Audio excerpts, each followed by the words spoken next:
Halo semuanya, perkenalkan saya Ida Yugayatri Widesiti dengan NIM 23095111059 dari kelas A. Pada kesempatan kali ini saya akan menjelaskan mengenai penyakit zoonosis yang sangat terkenal di Indonesia maupun dunia, yaitu rabies. Nah, bagi yang belum tahu, rabies merupakan penyakit infeksi akut yang disebabkan oleh virus rabies. Nah, virus rabies ini menyerang sistem saraf pusat dan bersifat fatal pada hewan maupun manusia. Penyakit ini menyerang berbagai jenis hewan mamalia, terutama anjing, kucing, musang, monyet, dan juga kelelawar. Nah, selain dapat menular ke hewan, rabies juga dapat menular ke manusia sehingga rabies termasuk penyakit zoonosis yang sangat berbahaya. Agen penyebab rabies adalah virus rabies yang termasuk dalam genus Risavirus dan juga dari famili Rhabdoviridae. Virus ini terutama terdapat dalam saliva hewan yang terinfeksi. Penularan rabies umumnya itu terjadi melalui gigitan. Namun penularan rabies juga dapat melalui jilatan pada luka terbuka ataupun selaput lendir. Setelah virus masuk ke dalam tubuh, virus tidak langsung menimbulkan gejala, melainkan akan melalui fase inkubasi yang lamanya tergantung pada lokasi luka gigitan dan juga jumlah virus yang masuk. Nah, patogenesis rabies dimulai ketika virus masuk ke dalam tubuh melalui contohnya luka gigitan. Pada tahap awal, virus rabies akan bereplikasi di jaringan otot sekitar luka gigitan. Setelah itu, virus masuk ke dalam saraf perifer dan menyebar secara retrograde menuju sistem saraf pusat, khususnya otak dan juga medula spinalis. Nah, kemudian di dalam sistem saraf pusat, virus rabies menyebabkan ensefalitis, yaitu peradangan pada jaringan otak.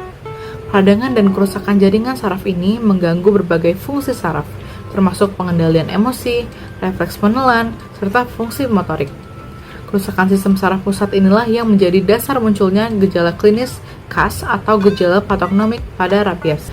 Nah, kemudian rabies memiliki beberapa gejala patognomik, yaitu gejala khas yang sangat spesifik dan jarang ditemukan pada penyakit lain. Gejalanya adalah yang pertama, itu adalah agresivitas mendadak. Seperti hewan yang sebelumnya jinak, itu dapat menjadi sangat ganas dan mudah menyerang. Hal ini disebabkan oleh kerusakan pada pusat pengendalian emosi dan perilaku di otak akibat infeksi virus rabies ini. Lalu yang kedua adalah hipersalivasi, di mana hipersalivasi adalah produksi air liur yang berlebihan. Nah, hipersalivasi ini terjadi karena adanya gangguan saraf yang mengontrol proses menelan, sehingga saliva tidak dapat ditelan secara normal dan akhirnya keluar dari mulut. Kemudian gejala yang ketiga adalah hidrofobia. Nah, hidrofobia atau takut terhadap air yang merupakan gejala yang sangat khas pada kasus rabies. Gejala ini terjadi akibat spasme ataupun kejang pada otot faring saat hewan mencoba menelan, yang menimbulkan rasa nyeri sehingga hewan menghindari air ataupun cairan. Kemudian pada stadium lanjut, rabies menyebabkan paralisis, terutama pada ekstremitas, yang diakibatkan oleh kerusakan saraf motorik. Kondisi ini dapat berkembang menjadi kegagalan fungsi vital dan berakhir dengan kematian. Secara histopatologi, rabies menyebabkan ensefalitis non-suppuratif, yaitu peradangan jaringan otak tanpa pembentukan nanah. Dan ciri histopatologi yang paling khas dan bersifat patognomik pada rabies adalah ditemukannya Negri bodies. Negri bodies merupakan inklusi intrasitoplasmik eosinofilik yang ditemukan di dalam neuron, terutama pada sel Purkinje di cerebellum dan neuron hippocampus. Selain itu, ditemukan juga degenerasi dan nekrosis neuron yang berkontribusi terhadap gangguan fungsi saraf dan munculnya gejala klinis rabies. Nah, jika kita terkena atau tergigit oleh hewan yang terinfeksi rabies, kita harus segera mencuci luka gigitan dengan sabun dan juga air mengalir.